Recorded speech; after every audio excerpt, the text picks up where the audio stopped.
Meus queridos e minhas queridas, nós vamos permanecer assim em pé para a leitura da Palavra de Deus, que nós encontramos no livro de Provérbios, no capítulo 22, a partir do primeiro versículo. Provérbios 22. Mais vale o bom nome do que as muitas riquezas, e o ser estimado é melhor do que a prata e o ouro. O rico e o pobre se encontram, a um e a outro faz o Senhor. O prudente vê o mal e esconde-se, mas os simples passam adiante e sofrem a pena. O galardão da humildade é o temor do Senhor. São riquezas e honra e vida. Espinhos e laços há no caminho do perverso. O que guarda a sua alma retira-se para longe deles. Ensina a criança no caminho em que deve andar, e ainda quando for velho, não se desviará dele. Vamos repetir todos juntos em uníssono, a uma só voz, o versículo 6. Ensina a criança no caminho em que deve andar, e ainda quando for velho, não se desviará dele. Palavra do Senhor, damos graças a Deus. Nós vamos continuar louvando ao Senhor, preparando os nossos corações para recebermos a palavra de Deus nesta manhã.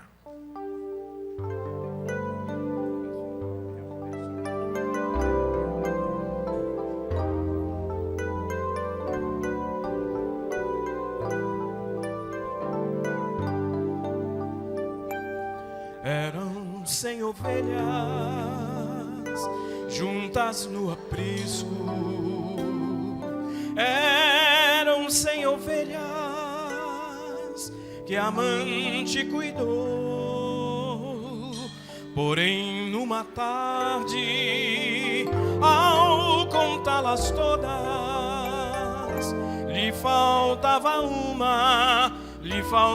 uma, que triste chorou. As 99 deixou no aprisco, e pelas montanhas a buscá-la foi. A encontrou gemendo, tremendo de frio, curou suas feridas, pôs logo em seus ombros e ao redil voltou. Essa mesma história volta a repetir-se, pois muitas ovelhas perdidas estão, mas ainda hoje o pastor amado cura suas feridas e quer te salvar. As 99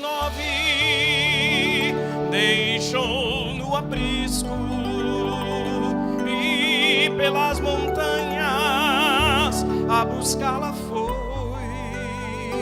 A encontrou gemendo, tremendo de frio, curou suas feridas, pôs logo em seus ombros e ao redil voltou.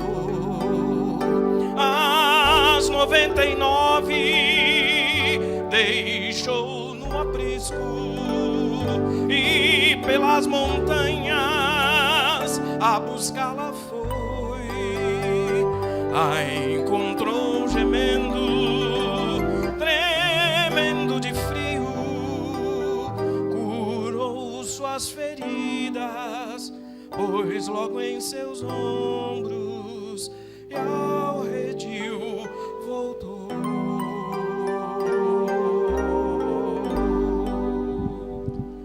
Sejam bem aceitas as palavras dos meus lábios e o meditar do meu coração perante a tua face, Ó Senhor, rocha minha, Redentor meu. Podeis sentar. Bom dia. Quarta-feira passada, Dia das Crianças, vivemos aqui nesta catedral um momento deslumbrante, encorajador. Nós realizamos o segundo culto Kids, culto das crianças, com participação intensa delas na maioria dos atos de culto litúrgicos. Éramos ao todo 600 pessoas. Foi um dos momentos mais bonitos vividos nesta catedral. A participação das crianças, como eu disse, na ordem do culto, foi a mais intensa. Houve introdutores lá na porta, mirins, dando boas-vindas a todos que aqui chegavam. O louvor foi tocado por um grupo de adolescentes. Um coral mirim conduziu o louvor o tempo todo. Todas as leituras da Bíblia, inclusive o Evangelho, aquele momento de confissão, foram lidos por essas crianças. Elas recolheram as ofertas, seguraram o cálice da comunhão. Até aquela despedida final nossa, ide na paz de Cristo, sede corajosos, fortes no testemunho do Evangelho entre os homens, servi ao Senhor com alegria. Elas que dirigiram esse momento tão bonito, e o aleluia foi estrondoso. Só o sermão não foi feito ainda por elas, pelas crianças. Tudo foi muito comovente. Nossa catedral não quer falhar com os pais nesse processo de educação cristã de nossos filhos.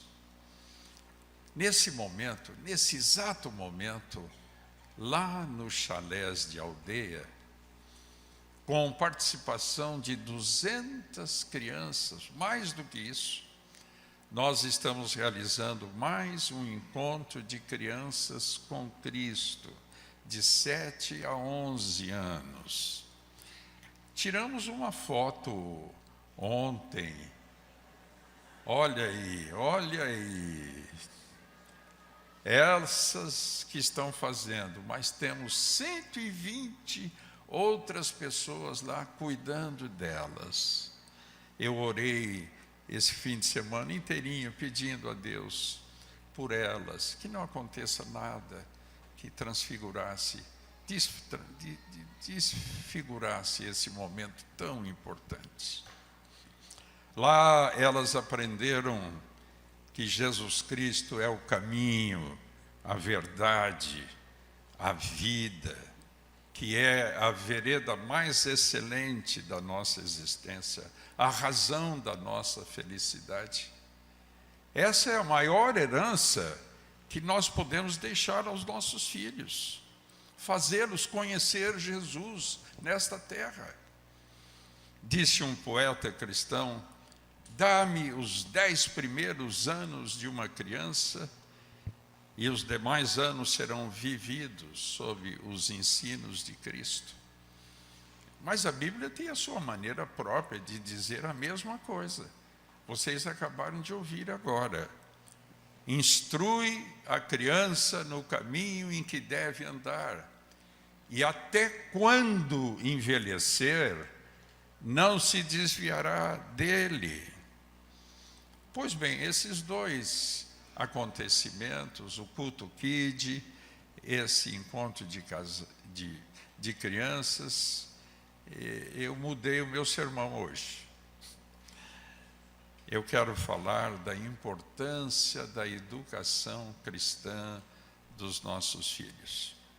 Mas quero também homenagear os pais, sobretudo pelo esforço de cada um em promover educação cristã dos seus filhos. Essa é, como eu disse, a maior herança que vocês poderiam oferecer a eles. Isto é, fazê-los conhecer e ter um encontro com Cristo na vida. A verdadeira felicidade é conhecer esse amor de Deus em Cristo Jesus. Nossos filhos, nesse mundo tão perigoso, tão secularizado, necessitam desta felicidade. Antes de tudo, eu parabenizo todos os pais por isso. Unja meus lábios, Senhor, para que eles falem palavras eternas para vidas igualmente eternas. Era a primeira vez que um menino tinha ouvido falar a palavra horizonte. E ele se apaixonou por essa palavra. Ele dizia horizonte toda hora, mas não sabia o que era. Um dia ele perguntou: mamãe, o que é o horizonte? Por que você quer saber, filho? Por nada, eu gostei da palavra. Então vamos sair de casa, vamos lá no quintal. Eles moravam numa fazenda, numa chácara, e a mãe disse: filho, olhe lá fora, bem longe, bem para lá da floresta. O que é que você vê? Ah, eu estou só vendo o céu e aqueles montes. Pois é, isso que é o horizonte, filhos. É o lugar onde o céu se encontra com a terra. Será que encontra mesmo? Bom, filho, para ter certeza, você tem que ir lá um dia. E o menino disse: pois eu irei qualquer dia lá conhecer o horizonte. E a mãe disse: filho, quando você for, você leve muita comida, viu? Porque quanto mais próximo você chega do horizonte, mais ele se afasta de você.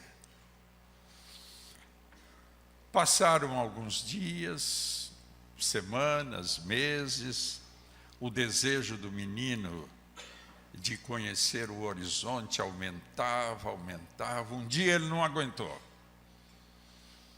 Aproveitou a tarde que os pais foram até a vila fazer compras.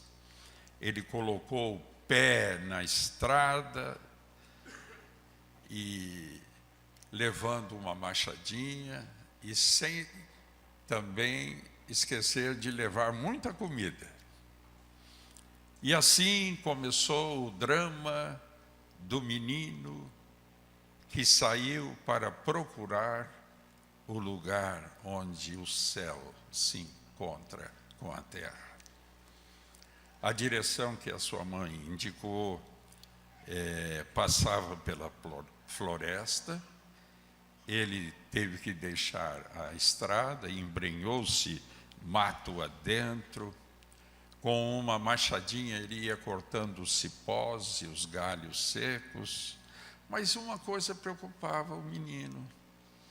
Ele havia esquecido de perguntar à mãe se Deus estava lá no horizonte. Isso o preocupava. E ele próprio concluiu: olha, se o horizonte é o lugar onde o céu se encontra com a terra, e Deus está no céu, então Deus vai estar lá no horizonte. E ele disse: ai, que bacana, eu vou encontrar a Deus, falar com Ele, os meus coleguinhas de classe vão ficar com tanta inveja.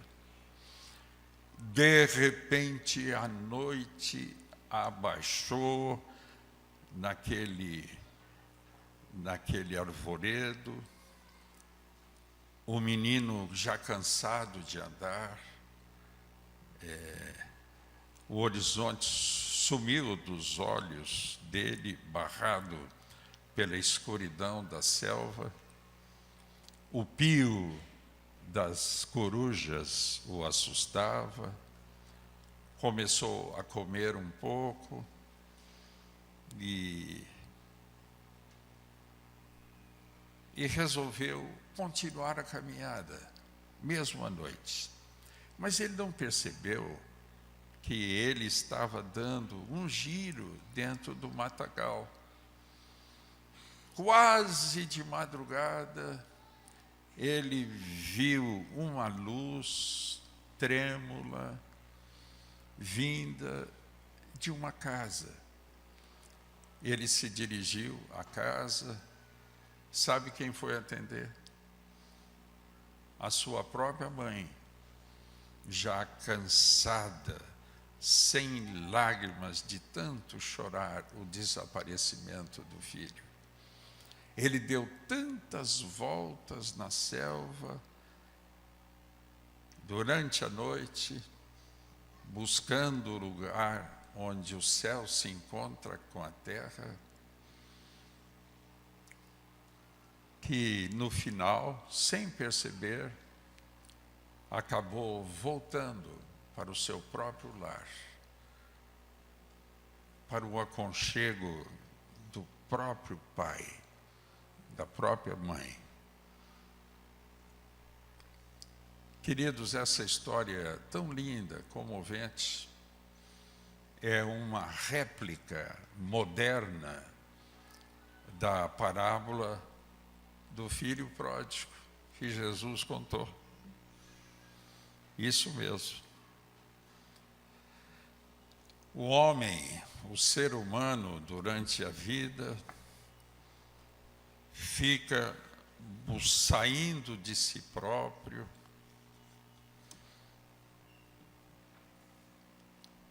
em busca de um horizonte perdido,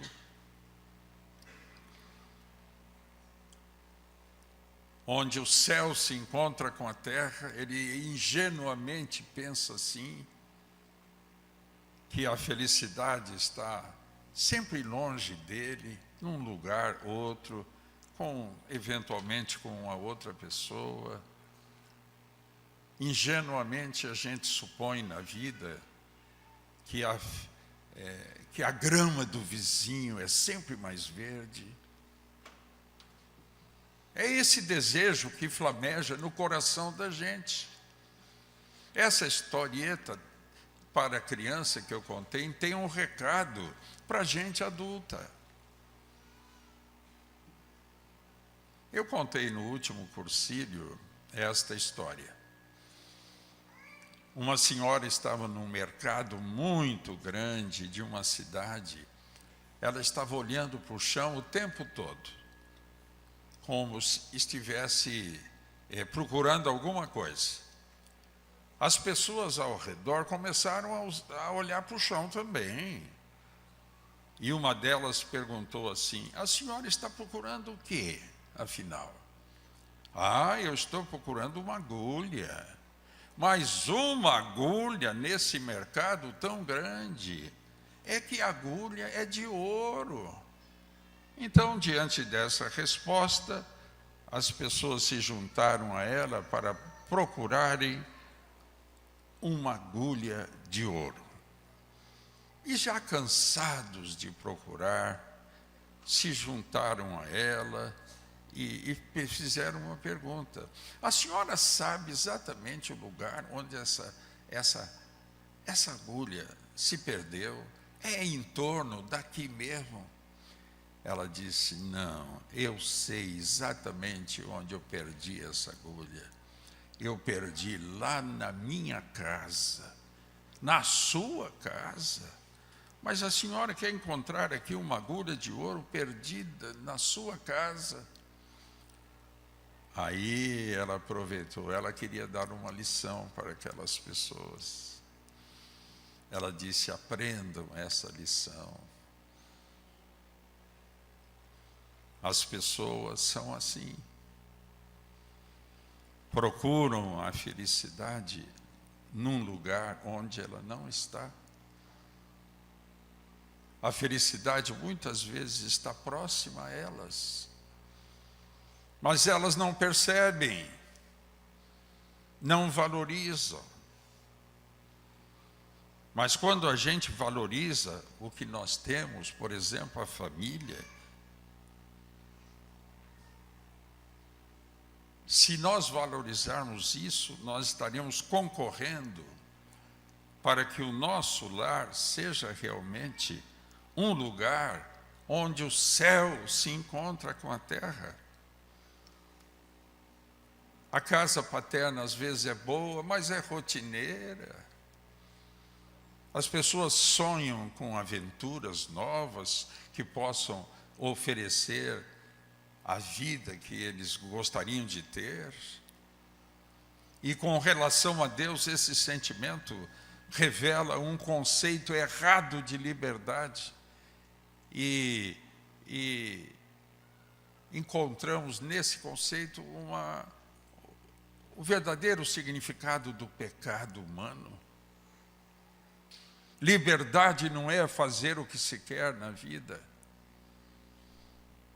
Na verdade, nós encontramos a nossa verdadeira felicidade na nossa obediência a Deus, que é a liberdade do eu. Não somos mais escravos do nosso ego. O egocentrismo é a prisão onde muitas pessoas se definham e morrem. O mais livre de todos os filhos e o melhor de todos os filhos, que foi Jesus, ele disse: a minha comida consiste em fazer a vontade daquele que me enviou e realizar a sua obra. Nós fazemos a nossa vontade e não ficamos contentes com o resultado. Pois bem, felizes são aqueles que descobrem a tempo, depois de se perderem na floresta escura das suas paixões e prazeres egoístas, que a felicidade a gente se encontra só na casa de Deus, no nosso lar, sob o governo íntimo do nosso Pai Celestial. É nessa obediência, queridos, que nós encontramos a felicidade no coração. Não tem outro caminho. Aquele Agostinho do século IV seria imortal somente com essa expressão dele: fizeste-nos para ti, Senhor. E o nosso coração vive inquieto até que repouse em ti. E Pascal não foi menos explícito quando disse que a felicidade não está nem dentro nem fora da gente, mas está na nossa união com Deus. Nesse tempo de crise familiar, onde a família está sob fogo cerrado, sobretudo pelos meios de comunicação social, essa linda história traz um recado especial para a família de hoje. Eu creio que nós poderíamos terminar a nossa historinha com o seguinte diálogo entre a mãe e aquele filho que foi buscar o horizonte perdido. Ela disse: filho, onde é que você foi, filho, pelo amor de Deus? E o filho disse: eu fui procurar o lugar onde o céu se encontra com a terra e não encontrei nada. Aí é que você se engana, meu filho. Você encontrou sim.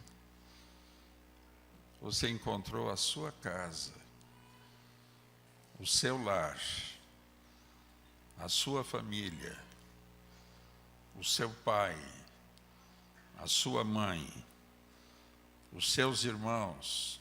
Este é o único lugar no mundo onde o céu se encontra na terra. Não adianta procurar em outro lugar. Quando Cristo passa a ser a coisa mais importante do nosso coração, sabe o que a gente descobre? Ele era a única coisa que estava faltando nele, no coração da gente. Não adianta procurar em outro lugar. Quantas famílias hoje, eu pergunto, compreendem e vivem a beleza desta verdade? Nosso lar deveria ser o símbolo desta nova sociedade que nós queremos construir. Uma comunidade de amor, de paz, de justiça, de fraternidade recíproca extensiva a todos os homens. A família é interessante, ela vem antes da escola. E quando a criança chega na idade escolar, ela já traz muitas vezes a sua personalidade vincada de traços que dificilmente poderiam ser apagados pela mais diligente psicoterapia. Então, manda a honestidade que nós formulemos corajosamente as seguintes perguntas. Está a família de hoje habilitada a educar? Quem é que educa lá no lar? Serão as babás, essa péssima televisão brasileira que só busca o impacto da notícia, não levando em conta o que vai mostrar o mérito dela?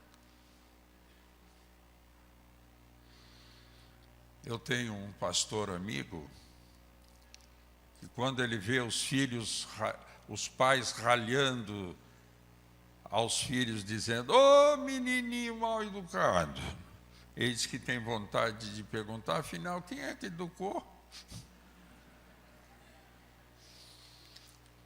É comum os pais cercarem os filhos de bens materiais hoje e negar-lhes as coisas mais essenciais. Uma adolescente um dia se queixou. É mais fácil, papai, você abrir uma carteira, me dar um dinheiro, do que dar a mim o seu tempo, o sentar comigo num tapete para brincar comigo, o seu carinho, o seu cheiro.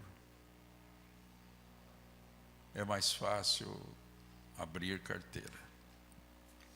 Eu soube recentemente de um menino muito carente de um relacionamento com o pai, que pediu ao pai que ele consertasse um caminhãozinho que ele tinha que estava quebrado. O pai disse: "Não, filho, eu não tenho tempo para essas coisas, eu vou trazer um novo para você." E trouxe à noite, chegou com um novo, sofisticado, tinha até luzinha assim no caminhão. E percebeu que o menino não ficou tão exultante como ele imaginava.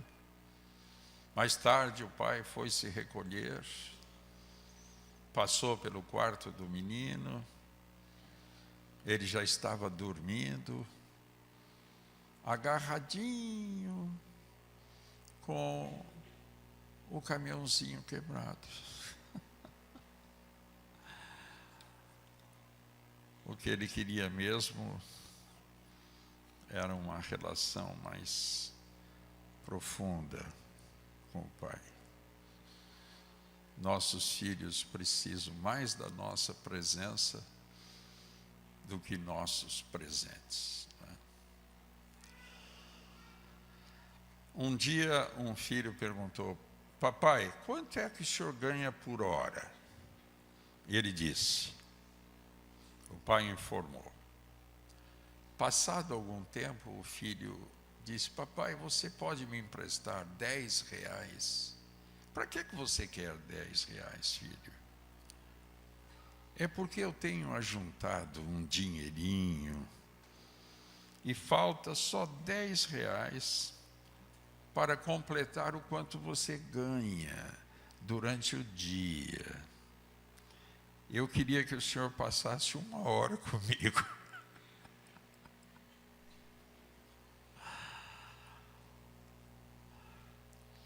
Eu creio, irmãos, que há 2 tipos de educação,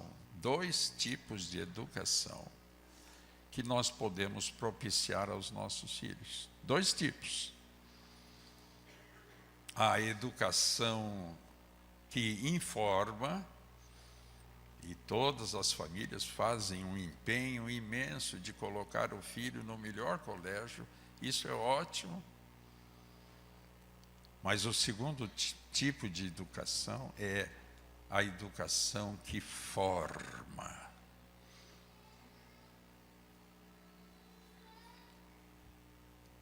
Nós, pais de hoje, precisamos compreender que a educação não pode ser delegada só à escola. Aluno é transitório, filho é para sempre. A educação de ensino é com a escola. Agora, educação de valores é com a família. Nós, pais, precisamos compreender que os professores são apenas cooperadores nossos nesse processo de educação. Os pais são ou deveriam ser os educadores por excelência. Educar é a gente formar o caráter de um filho, não só instruí-lo. Educar não é ensinar o filho o que ele ainda não sabe, mas ensinar o filho a viver essa vida como gente, como irmãos, entre irmãos. Os pais devem gerar os filhos 2 vezes. Primeiro, pela concepção. Segundo, pela educação. E, sobretudo, a educação cristã, viu? Aquele presidente americano, Franklin Delano Roosevelt, aliás, esse presidente foi membro da Igreja Episcopal lá nos Estados Unidos até o fim das suas vidas, nosso irmão. Ele costumava dizer assim: educar um filho apenas intelectualmente e não moralmente e não espiritualmente, nós estamos preparando uma ameaça para a sociedade. É por isso que os pais devem ensinar aos filhos mais princípios do que regras. Quando queremos ressaltar o valor de alguém, nós dizemos assim: essa pessoa, ela é uma pessoa de princípios. Olha aí. Quem tem princípios, faz aquilo que é preciso, mesmo que ninguém esteja observando. Quem tem só regrinhas, só faz aquilo que deve quando alguém fiscaliza. Uma educação que só informa, ensina matemática, física, química quântica, semiologia, teoria do direito, mas uma educação que forma, ensina a resolver problemas da vida. Uma educação que informa, ensina línguas estrangeiras. Uma educação que forma, ensina a dialogar. Uma educação que informa, concede diplomas. Mas uma educação que forma, transforma o indivíduo num eterno aprendiz da vida. Nessas palavras eu estou me lembrando de Cristo. E o quanto Ele pôde nos ensinar nesse processo de educação. foi um educador por excelência, Jesus Cristo.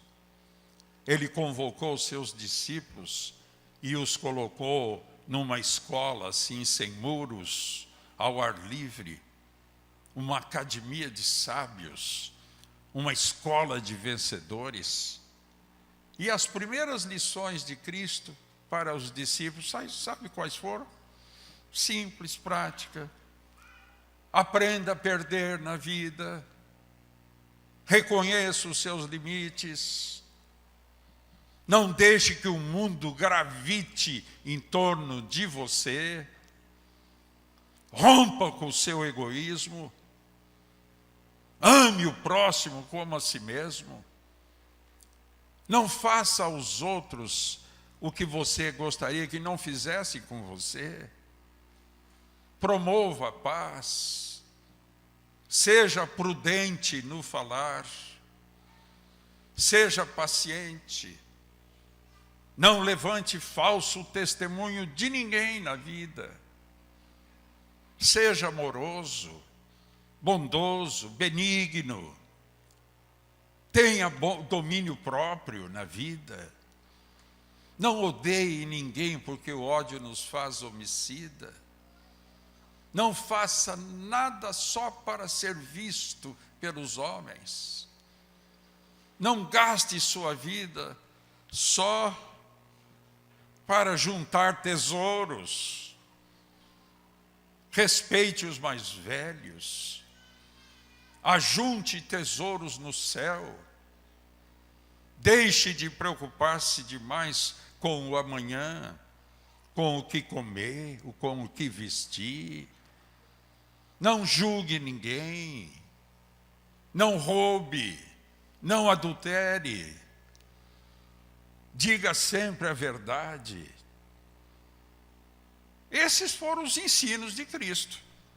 Ele não complicou nada, não. São esses valores que fazem profunda diferença no convívio em sociedade. A religião de Jesus é pragmática, é concreta, não é abstrata. A religião de Jesus não é assim conceitual, teológica, filosófica, doutrinária, confessional, nada disso. A religião que Jesus ensina é um modo de a gente agir na vida. Cristianismo não é um modo de falar ou de pensar, mas é um modo de agir. Ele é proativo. Cristianismo é só ter belas ideias na cabeça, é boas obras nas mãos. Infelizmente, amados, os ensinos de Jesus hoje formam a única filosofia de vida que nunca foi seriamente experimentada. E nós estamos experimentando esses métodos práticos dos estadistas de hoje. E chegamos nesse estado calamitoso que a gente vive. Há excelentes cristãos em todas as igrejas, mas lato sensu, esse país nosso é pagão. Pagão. Não se molda aos ensinos de Cristo. Raramente você encontra alguém na vida com esses valores. Eu amo Jesus, eu quero viver como Ele quer que eu viva. Raramente. É um país pagão. E o pior é que a gente tem uma igreja inerte nesse país. Raramente tem programas que atingem as pessoas lá fora. O máximo que fazem é abrir a porta no domingo para esperar o pecador chegar. Eles inverteram a ordem. A ordem não é vinde, não. É ide. Pronto. Essa nossa fé está vinculada ao amor, à justiça, aos direitos humanos. à dignidade dos caídos desta vida. Está vinculada à transformação das estruturas injustas da sociedade por critérios evangélicos. É por isso que a igreja deve ser a consciência do Estado. Veja, irmãos, o quanto que é importante o papel da igreja nesses dias, não é? Às vezes eu fico sonhando assim. Imagine Recife tendo umas 10 catedrais dessas, atuando nesse ritmo. Nós iríamos ganhar boa parte dessa cidade para Cristo. Porque aqui se trabalha, viu? Não dá tempo nem de pecar.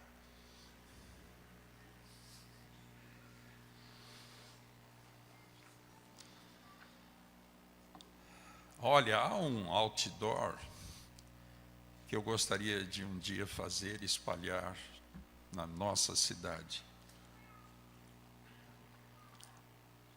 Um recado para os pais, dizendo assim: nossos filhos aprendem aquilo que vivem. É isso mesmo. Conta-se que um pai de família mudou-se em função do seu trabalho. A esposa é que teve que arrumar a escola e ele não teve tempo de cuidar desse aspecto e mudou-se. E um dia o menorzinho dormiu mais do que devia e o pai foi levar os filhos para a escola naquele dia. Ele não sabia onde era. E os meninos foram indicando: entra aqui, papai. Entrou. Contorna a praça. Mas precisa contornar? Contorna. Entra agora nessa rua. Mas, filho, é uma rua contramão. Não. Sem saída. Não importa. Entra. Ele entrou, agora dê marcha ré. E foi. E quando chegou na escola, ele descobriu que ficava 4 quarteirões da casa dele. E reclamou: mas filhos, para que tanta volta? Aí o menino disse: pai, esse é o caminho que o ônibus escolar faz. Eu só sei chegar aí desse jeito. Nossos filhos aprendem aquilo que vivem. Se uma criança vive criticada, ela aprende a criticar. Se ela vive hostilizada, ela aprende a brigar. Se ela vive envergonhada, ela aprende a sentir-se culpada. Se ela vive num clima de estímulo, ela aprende a confiar em si. Se vive num clima de igualdade, ela aprende a ser justa. Se vive num clima de amor, ela aprende a amar. E nós poderíamos acrescentar aqui o ideal. Se a criança vive num lar cristão, onde os pais dão testemunhos da sua fé, quando há recursos à oração, e Cristo é veramente adorado, essas crianças aprendem a viver no caminho de Deus, queridos, que é a melhor coisa, a mais urgente, a mais necessária, a pérola de grande valor. Se eu sou um religioso hoje, um bispo, eu devo a uma mãe. Desde criança, eu começando a andar, me levava para a escola dominical, lá da minha igreja, na minha cidade natal. Todos os domingos, com a melhor roupa, a roupa para ver Deus, ela dizia. Hoje as pessoas vêm para a igreja com uns desleixos, né? Tá não, umas camisetas assim, mostrando tudo, de short.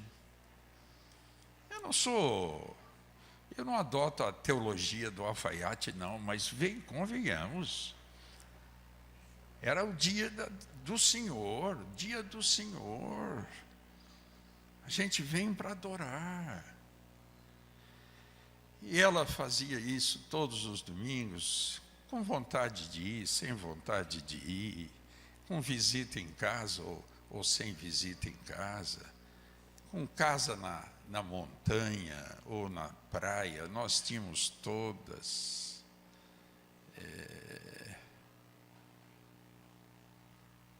Lá estava ela.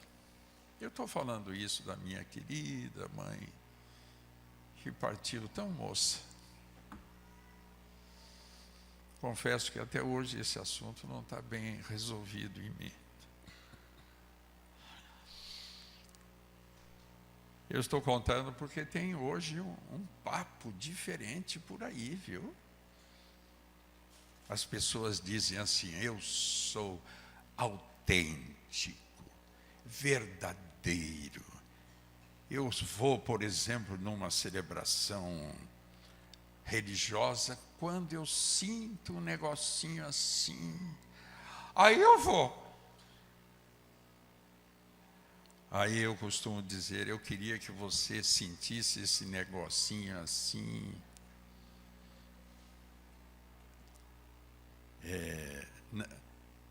Eu digo, eu quero que você seja tão verdadeira e autêntica quando aquele despertador tocar lá na segunda-feira para você trabalhar. Por que você não diz: eu só vou se sentir um negocinho assim? Por que as coisas de Deus são colocadas nesses termos? Nós temos cometido um erro, temos nos descuidado dos pequeninos e tentado tardios remédios para o desajustamento da juventude e da adolescência. Ora, eu oro, irmãos, para que vocês nunca vertam uma lágrima que eu tenho enxugado com muita frequência. Um pai e uma mãe me comunicando aqui que descobriu que tem um filho drogado, uma filha drogada. Deus poupe você dessa dor. E ninguém mais está imune à dor nesse mundo maluco. Nós fazemos os nossos encontros de jovens, boa parte universitário, 40% drogados, classe média alta, se destruindo. Eles vão lá para ouvir pela primeira vez o plano que Deus tem para ele. É impressionante. Muitos têm me dito ao longo desses ministérios: olha, bispo, encontrei Jesus.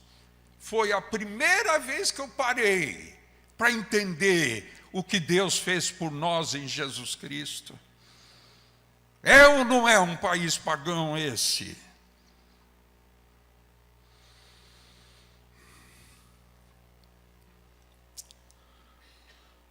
Precisamos com urgência, queridos, despertarmos para a educação cristã dos nossos filhos.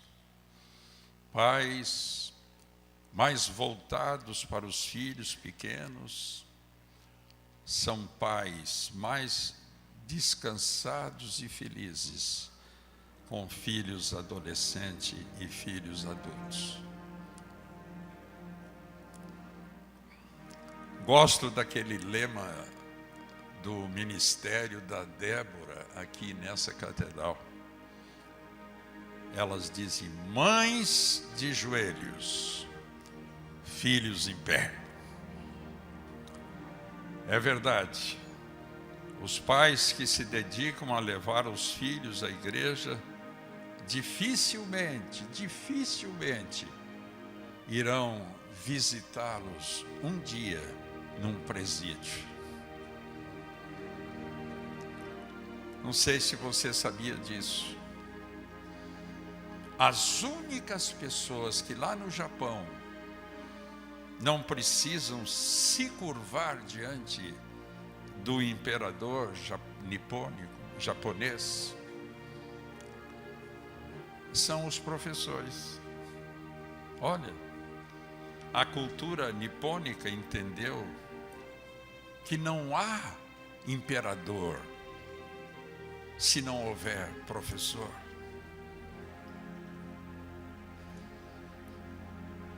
No Brasil, o slogan é outro. Os professores dizem: hei de vencer, mesmo sendo professor.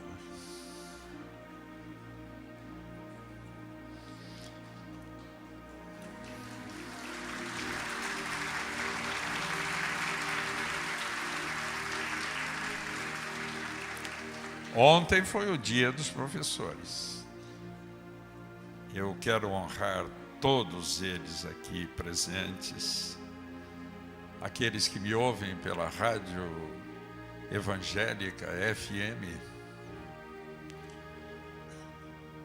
e também os professores da nossa escola dominical aqui.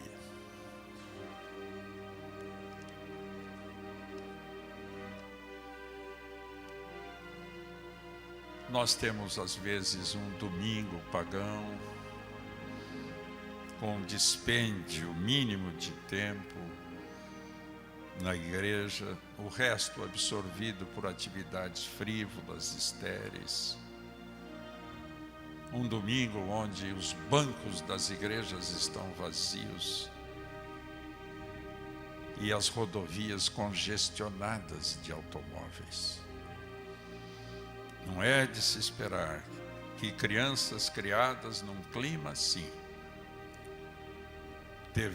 poderão desenvolver o sentido da sua vida religiosa.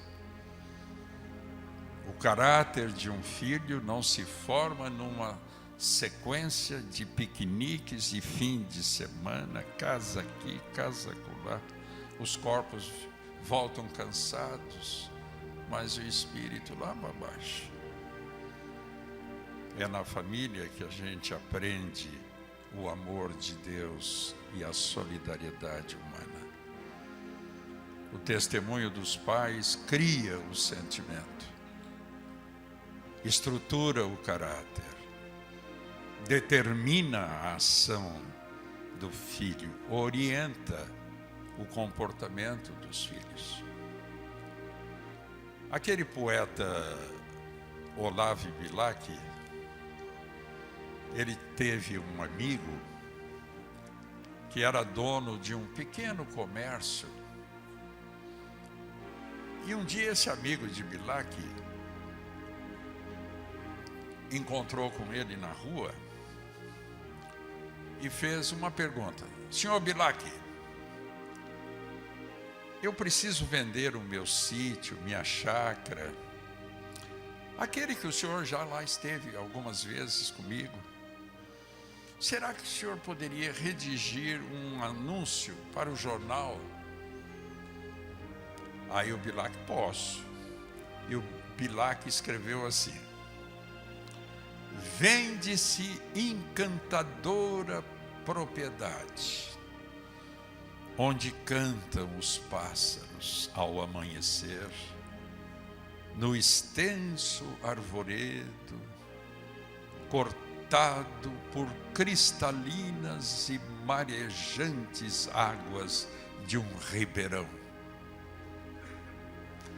A casa banhada pelo sol nascente oferece a sombra tranquila das tardes na varanda. Tempo depois ele encontrou o homem na rua, Bilac, e perguntou: o senhor já vendeu a sua propriedade? Ele disse: eu não sou maluco. Não pensei mais nisso. Quando eu li o anúncio, eu percebi a maravilha que eu tinha.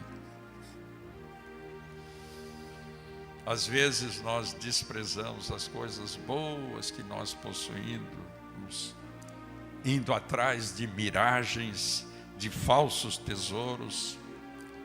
Sempre vemos pessoas abrindo mão de filhos, da família, do cônjuge, dos amigos, da profissão, do conhecimento acumulado durante toda a vida, da boa saúde, das belezas da vida.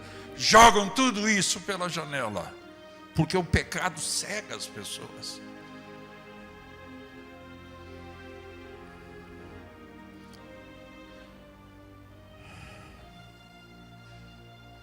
A mensagem que esse texto de Bilac nos deixa é essa: olhe em sua volta, valoriza aquilo que você tem, valorize o seu lar,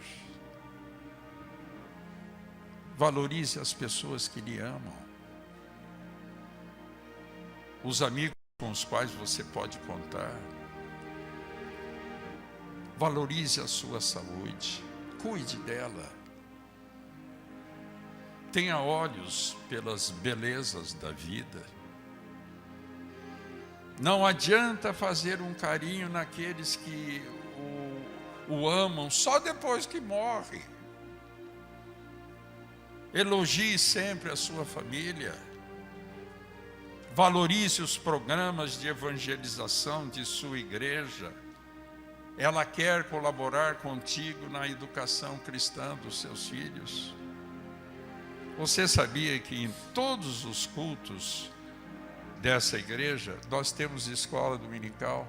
Todos os cultos, com exceção de hoje, que nós vamos terminar lá o encontro de ciência. Não vai haver cultos no culto da noite só. A escola dominical no culto da noite. Temos acampamentos, discípulos de adolescentes, realidade, encontro de jovens. Agora estão fluindo. Essa igreja que tem a maior mocidade desse país.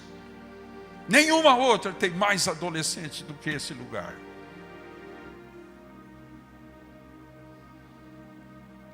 Quando eu concluí aquele chalés de aldeia, primordialmente eu tinha em mente um local onde nossos filhos pudessem conhecer Jesus. Dia das Crianças é dia da família, da raça, desse povo sofredor e cansado de tanta dor e sofrimento. Um povo que divisa no amor da família o reflexo do amor divino.